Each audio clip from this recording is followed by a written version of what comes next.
Welcome back to the Morristown Market Report. I'm Amy Schrader with Remax Real Estate 10. And I'm Kim Swan with Union Home Mortgage.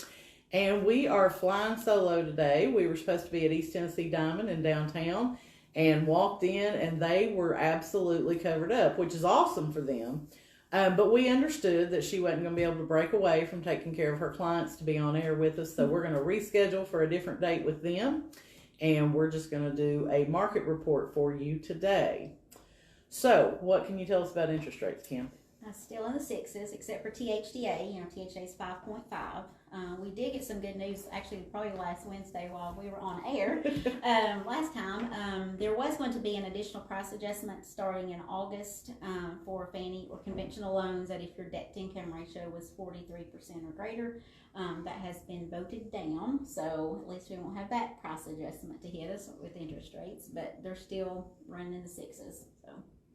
Yeah, everybody's talking about we have an affordable housing crisis, which we do. I'm not disputing that at all. But all these price level adjustments on these loans and raising the Fed rate, and I mean, like, that's we got supposed to do to something help with that. I don't understand how it helps with that. I mean, don't until we get see- home prices down and Yeah. levelized, Yeah. and we can get more buyers able to qualify, because, I mean, we live, rural America, and when you take rates from 3.5 to 6.5, that disqualifies a lot of people from being able to purchase. I'm trying to help a single mom right now, and she's still, her with her income, she qualifies for about $130,000 house, and as a realtor, she's not going to find anything. It's going to be hard to find anything, if at all. Probably a week to 10 days ago, I listed a house in Newport on Old Point Pleasant Road. And it was remodeled by a company that's what they do. They buy houses, flip them, And it was only a 2-bedroom, 1-bath house, about 728 square feet. Not a huge house by any means, but it was totally move-in ready, cute as a button. You know what I'm saying? And we priced it at $100,000. Wow. So, as expected. I mean, that house blew up because you have so many people that can't qualify for more than $125,000, $130,000. So, number one, I was very happy that a lot of people that were looking at it and putting in offers, they planned to live on it. It wasn't cash investors that were looking to buy it and put a rental person in there. Gotcha. But we got 8 offers, and the highest offer was like $130,000. Wow. But they're going FHA or VA, so $130,000 didn't mean anything, because if it didn't appraise, they don't have to buy it. So anyway, yeah. Maybe get that investor to flip some more houses. Well, I mean, and it's hard to get them in that price range, but we do try to, take homes. I'm working very closely with them when they buy the home and trying to put together a good home. It may not be completely brand new, top to bottom. Right. But they're going to clean it up, fix it up, make sure it's a safe, move-in ready house, and try to get people in there. And most of the ones we do are going to be $250 and below. And I know $250 seems like a lot, but it's really not in our market. Right. Right. So, oh, yeah, definitely. it's like when Phil Lovin was on here and we were talking about, I bought my house from him for like $70,000. 3-bed, 1-bath with a full basement. You can't buy that now. No. You just can't do it. It ain't out there. But plus, that property was in Newport, so automatically be eligible for the THD, but also be eligible for the USDA program, which are no down payment options. So, right, and I just listed one on Holder Drive in Morristown today, which is right off McBride Road. It's in a rural development eligible area. Okay. It's a 3-bed, 1.5 bath, finished basement, 1-car garage, and it was $250, I believe, is what we put it on at. So, another good option for people that need a no money down loan or whatever. Yeah. And a lot of times, flipping, if it's less than 90 days, it's not going to do the FHA. And this one has been over 90 days, so it would qualify for that. Okay. I'm amazed at how many agents don't know about the 90-day flip rule, because I have to put that on those. Every time in the agent remarks, I'll put, this will not qualify for FHA due to the 90-day flip rule. Well, what if we just wrote the closing for 91 days? And I'm like, the property cannot go under contract before 90 days. Right. So anyway, that's part of what we have to deal with. But All right, so we're looking at rates in the mid sixes. Any thoughts that they may come down? Do you ever listen to Barry Habib? I do not. You know who Barry Habib is? Yes, but The mortgage dude, guru, Yeah. blah, blah, blah. He is saying that starting in July, after the Consumer Price Index report comes out for the month of June, that we should see rates start to come down. He is predicting that the latter part of the summer and the fall are going to be very competitive in real estate because mortgage rates are going to come down into the fives. Okay. And stay. I've heard fours by the end of the year, but I have not heard fours by the end of the year. We're not seeing any movement. Yeah. Down yet, so we got to start moving down to get there by the end of the Exactly. year. We're almost halfway through. But they have kind of stabilized the past few weeks because there for a while we were just on this little pendulum where we went up and we came down and we went up and we came down, and now we've kind of been like mid sixes for a few weeks. So if we can get in the fives, I think that will help. Definitely. Because every little bit helps, but we got to see if we're going to get there first. Definitely. So, all right. So if y'all follow me, then you probably see my Monday morning market report that I put out every Monday morning. So I'm not going to recover those numbers here just because you can go back on YouTube or my Facebook business page or even Instagram and watch that video. But I thought for our market update today, we could talk about Cherokee Lake homes and what kind of inventory we've got, what's available, and what the average price is, because you live on the lake over on Cherokee Lake. And you know as well as I do that, like, if somebody called in 2018 or 2019 and they said, hey, I want to buy a lake house, my budget's about $500,000, we could have got them a pretty solid house for $500,000. Now that COVID has hit and we have went through that and the pandemic, lake prices are not in the mid fives anymore. Honestly, if somebody calls me and their budget's not at least $750,000, I just tell them it's going to be a challenge right now. But the good news is there's a new lake subdivision in Jefferson City. The name totally escapes me right now. No, you know which one I'm talking about. Cherokee Lake.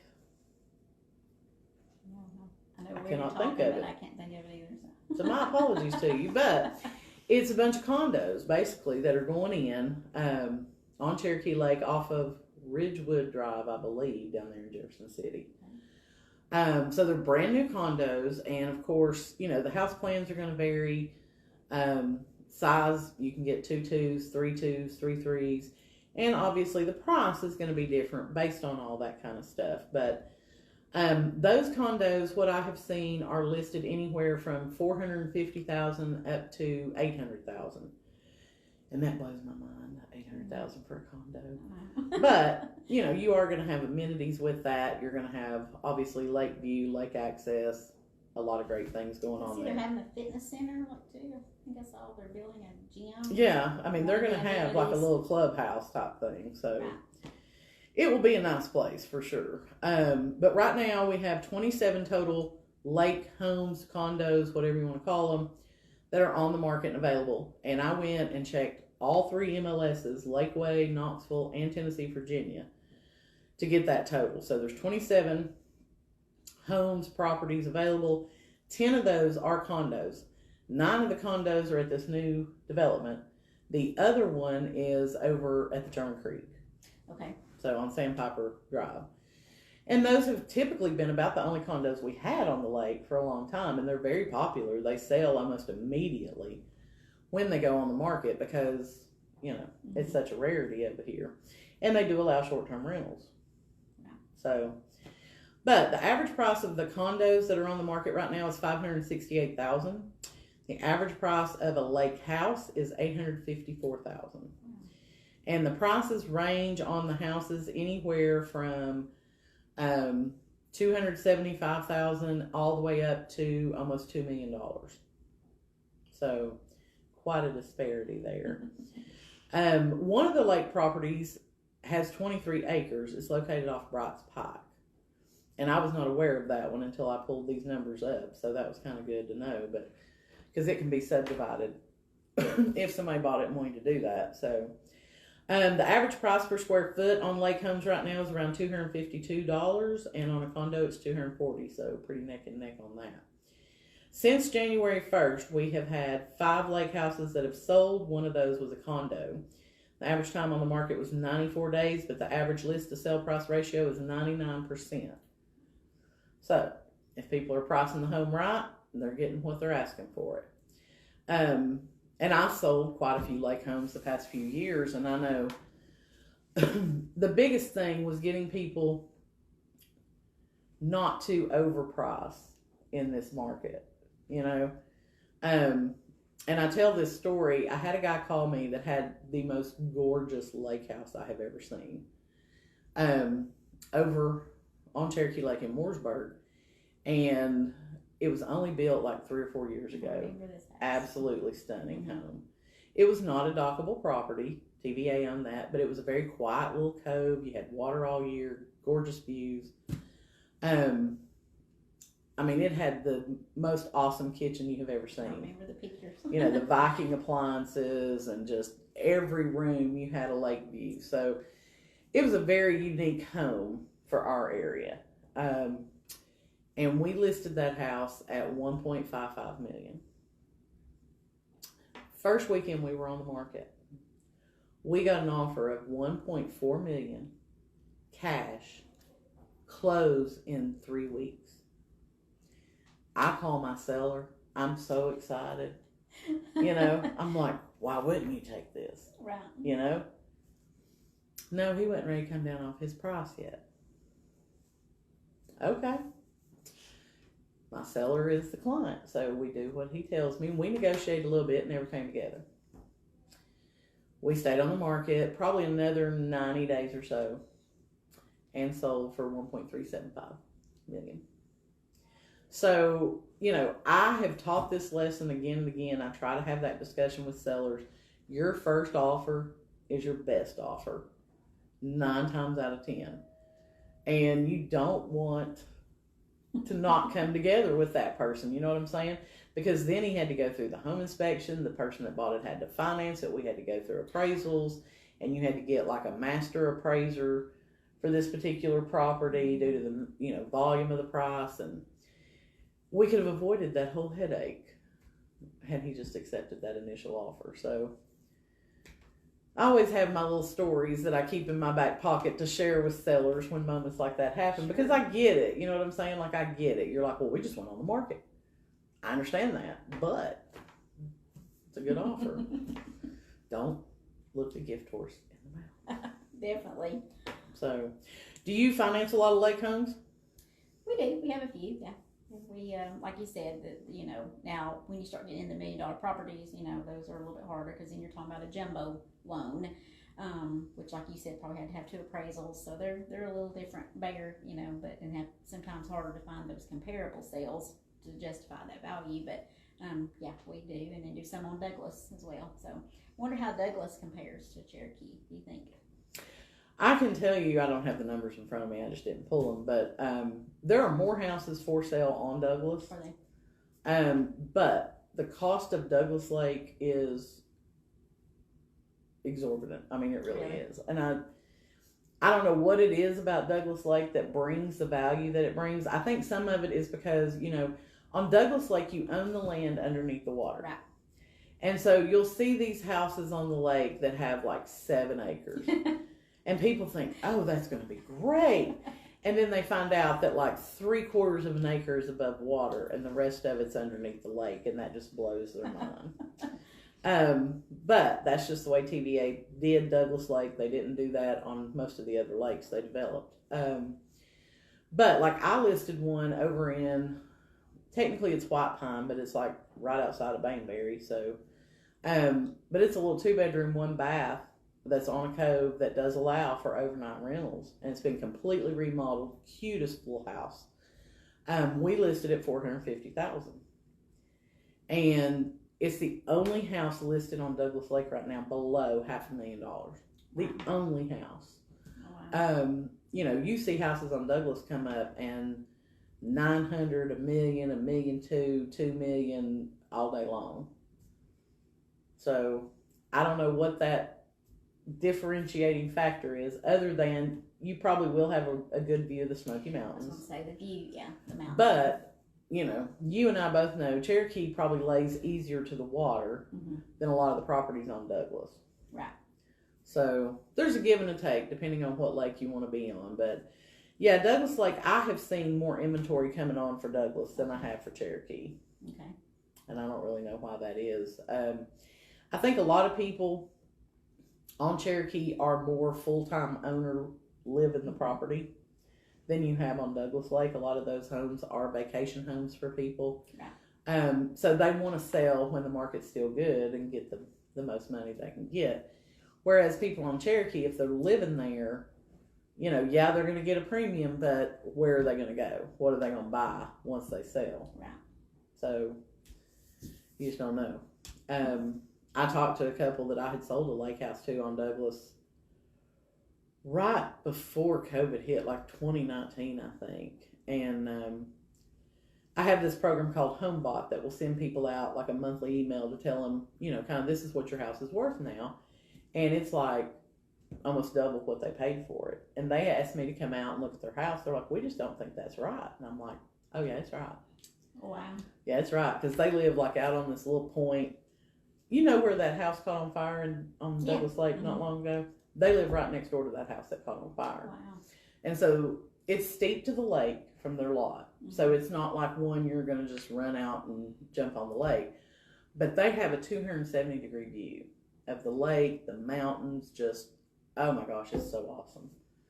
And you could get down to the lake if you wanted to. I probably couldn't because I'm not really a hiker, but there's that. So. Is that a new listing you got coming on now? No, they're happy where they're at for now. But they do have a grandbaby that lives like on the West Coast, and we know how them grandbabies will affect your life. Oh yeah. So it's maybe make you move. They will. They'll make you move, and they will change your life for sure. So anyway, anything else on mortgages that we need to know about? Nope. I think that's it. All right. You don't have your crystal ball like cleaned up? Let us know. I wish. And I'd be so excited to say, oh, they're from the 5s now, they're the 4s, you know. So keep wishing. Keep wishing. It would be amazing if we could get back down the 4s. I mean, I know so many people that would jump. Oh yeah. So because I probably have 30 people pre-qualified, 30 different customers pre-qualified, and just can't find anything, or you know, payments more, you know, than what they want, and so they're just sitting there, you know. So yeah, I think it would open up a lot. Well, yeah, because people would sell. People would actually put their house on the market, which will help with the inventory situation. Definitely. So, all right. Well, we will not be here next Wednesday because I am going to be on vacation. So we will pick back up with you the week after Memorial Day, and I hope y'all have a great time on Memorial Day weekend. Enjoy family and get-togethers and all that good stuff, and remember why we have Memorial Day. But if you have a local business you would like to see highlighted on here, please let us know. We are always looking for people to add to our schedule. We don't charge anything for this. We do this for free. It's just a way to give back to the community and help local businesses market themselves to people and get the word out about their business. So if you want to be sponsored on here and promoted, please let us know. We'd love to get you out and on our schedule. I'm Amy Schrader with Remax Real Estate 10. And Kim Swan with Union Home Mortgage.